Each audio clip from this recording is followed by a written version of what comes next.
What are the differences between the two types of necroswords seen in the MCU? Which one is the real deal? Or are they both the same, just wielded differently by the two users, that is, Gorr the God Butcher and Hela the Goddess of Death? So, let us explain to you guys what they really are. Let's get down with it. Let's take a look at the necroswords wielded by Hela firstly.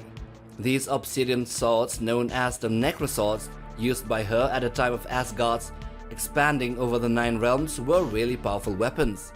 The necroswords can easily dispatch and slay the majority of beings, including elite Asgardians like the Warriors 3, and even stronger characters like Thor can withstand the necroswords, but only for a certain degree.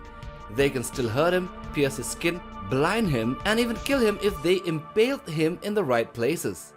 These necroswords are based on an amalgamation of 2 different weapons from the comics. The Night Sword, which is Hela's cursed sword, and that she was able to summon at any time, and the all-black Necrosword, which was the first symbiote who manifested his form from null into a powerful sword with dark properties. While not stated anywhere that they were in some way related to the all-black, the power that Hela had with these weapons and their name does bring about a big question mark. Maybe they were portions of the all-black trap in Niflheim, which was also a place of darkness and lifelessness.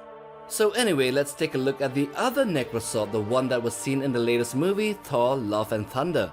This sword, just like in the comics, was found by the antagonist Gorr when he escaped from near death in the desert.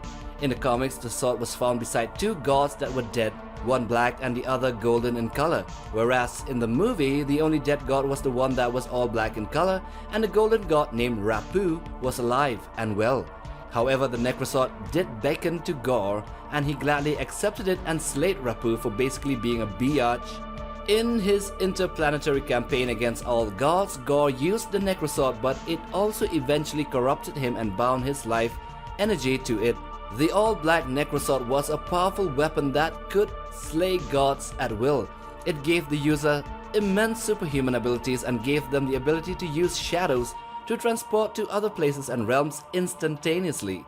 The weapon also had the ability to summon shadow monsters to aid its owner's nefarious plans. It infects its wielder with an unknown type of virus that slowly kills its host. The virus could pretty well be the constituent matter of the all-black that was also used to create the symbiotes, so Gorr could very well have had the symbiote material inside him. So what are the similarities and differences between these 2 necroswords? Both these 2 weapons can kill gods and powerful beings. Both of them are black and are associated with evil and darkness, and yes, neither of their origins have been explained properly. But what about the differences? Well, the ones used by Hela are of a different design, while Gorr's weapon was a classic double-edged blade with a pretty neat handle. While Hela's weapons could summon other blades and weapons, the one wielded by Gorr could summon shadow creatures, which might as well be the MCU's versions of symbiotes, as they did resemble the amorphous shape-shifting beings that were related to Venom. Maybe they were a proto-form of the symbiotes, proto-symbiotes. One more thing, Gorr's weapon can speak directly to the user, corrupt his mind, and slowly turn him to the dark side. So, conclusion, although not stated directly, the necrosword of Gorr was indeed the all-black. It had all the properties and powers that were canon to that weapon. It was a black weapon found in the desert beside a dead god, which was all black in color as well, similar to the canon storyline of the comics. It could kill and slay all types of gods and even celestials, as we could see 2 celestials hiding in the omnipotent city. It was evil and can corrupt the mind of the users and can summon shadow creatures from the darkness, which resembles protoforms of symbiotes. So yeah, pretty much the all-black necrosword. And as for the ones used by Hela, they could just be alternate forms of the Night Sword used by her in the comics, and they were obsidian in nature, so pretty much not. So most probably they just had the same name since it sounded cool for the makers of the movie Thor Ragnarok, since they did not have copyright over using the all-black in the MCU.